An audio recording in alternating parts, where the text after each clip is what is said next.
We did our yard sale yesterday, and we got to tell you, it was so funny. Stella and I were talking this morning. We were living our own Saturday Night Live skit out there. So when we do this next year, you guys have got to come and help and be part of it, because we laughed so hard, and it was just really fun to have times when we're not being our job, our career, or doing something, and just sit there and laugh and tell jokes like we used to, and remember how to have fun, which I think I've forgotten and need to be reminded every so often. So thank you everybody that was there and helped. Everybody put a lot of hours in, and it was greatly appreciated. And then when we find out how much money we made when Annadale counts it, then we'll tell everybody that too.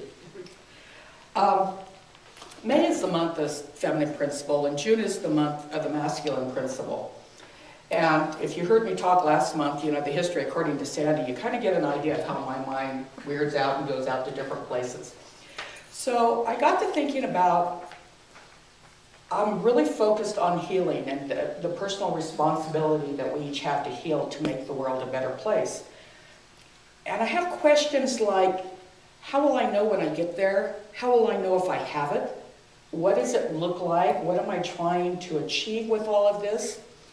So I was looking at the two, and for me, we use both of them in different aspects of healing. The nurturing, the co-creation, how we plan it, the logic of putting it together, making the plans come together, doing the work, embodying it. They kind of dance with each other together, trying to find a balance. So what's balance? So I have this picture that my goal is to achieve wholeness. And if I look at wholeness in the larger aspect, to me that would be like at one-ment with Source. But when I'm looking down here in my 3D world with this individuated part of me, what is wholeness for me here? And I got to playing around with the word whole. What does that mean? I thought, well, if I have an apple and I'm asked, did you eat the whole apple? I'll say yes if I ate the apple. But I didn't eat the stem, and I didn't eat the seeds. And then apples are different colors and different sizes and different shapes and used for different things. So whole was describing all of that. Or you have a pie. A pie can be sliced into different slices. It can be made out of different things. It can be different sizes, big, small chicken pot pie, little tart. But we would consider each part of those whole within themselves. So that took me to the thought that whole or wholeness isn't static. It isn't a constant. It's evolving. It's constantly changing, and it's fluid. So when they used to say, like, we're perfect for our stage of development, we're whole for our stage of development too. When I went into healing after my addiction, I felt so scattered and so broken and so fragmented. I can remember the thought, will I ever be whole again?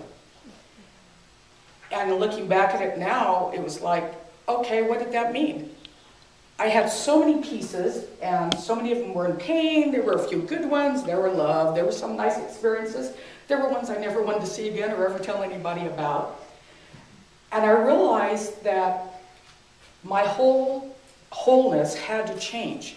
That what I considered Sandy as whole before was all broken and messed up now. And that was the universe's way of getting me out of my ruts and showing me that I needed to move on. So again, my wholeness was evolving. It's changing. So when I looked then at the apples again, all the different kinds, or the pies, all different kinds, shapes, colors, recipes, that meant that wholeness is individual. So my state of wholeness is individual for me at my state of development for now. So whatever I am in this moment, in my now moment, in my reality, is my state of wholeness. So then I started looking at that in relationship to consciousness. Consciousness is energy, and energy is consciousness. So consciousness is everything. Energy is God, God is everything, we're all one.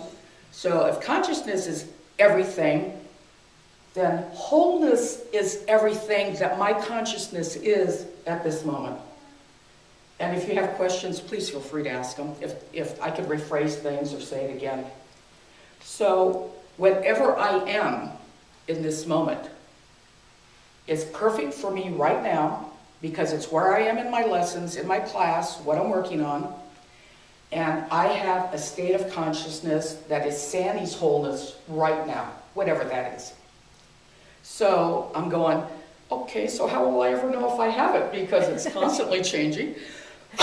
It's different from day to day. And I realize that it becomes one of these things we have to accept as given. God is. We accept that. If we don't accept that, then none of this else flows for us in the way that we believe it. So then I accept that consciousness is. That's another given for me. That if God is consciousness, then consciousness is given. So this is now my spiritual foundation for my healing and my wholeness. Okay, so consciousness and God are energy. That's another piece of it. Energy moves. We know that it does that. A chair has energy moving in it. It's just what rate is it moving at, which again is constantly evolving or changing or shape-shifting. So we have all these things going on as our spiritual foundation. So when we talk about our reality as being illusion, it's because we can change it. It doesn't have to stay this way because it's evolving, it's moving. It has the freedom to recreate itself. Then another given we're given is that it's all intelligent. So in the intelligence, it can all move this. So that means that my state of being right now is completely immersed in God's source. It is a totality of my individuated consciousness. It moves. It's not the same as anybody else's because we're all different, and that's why they tell you you don't compare, because each one of us is doing it differently for different reasons and different purposes at different stages.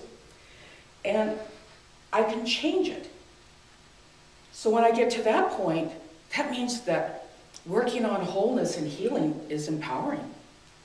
I can become self-empowered, self-individuated, because I have the power to take all these marvelous things, which they used to call mana, and make something out of it. And if I don't like where I am right now, then if I don't like my current state of wholeness, I need to do something about it. So it all works together. It all evolves as it keeps going on, as it's more becoming. So when we look at the philosophy of religious science and how we do treatment work, or how we work with manifestation, or how we talk about thoughts, you can see how important it is. Because when you step it down from source, we're the only ones that have any power in our lives.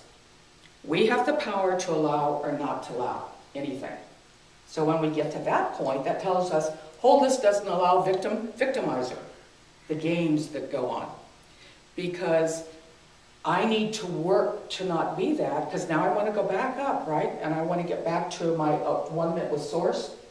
So all these things that are going on in my 3D world, I have to start dropping off. If I'm self-empowered and I can co-create, I don't have to no one else can hurt me. If I am hurt, I am upset, I'm feeling victimized, then in my current state of wholeness, I have allowed that to happen. I co-created that. I made that happen. So when we look at the feminine principle and the feminine principle in wholeness, I'm using all of that in a reversed way. I'm not being the mother to myself. I'm not doing all the lovely things in Dale's song. I'm allowing myself to feel pain and to feel hurt and all of the things that go with that. So it shows that when it gets down here in the 3D world, that we are responsible to use the feminine or the masculine principle in an appropriate way. It's like healthy habits, healthy behaviors, ones that aren't healthy. We don't have to call it good or bad, it's just, is it working? And am I using it to its highest good?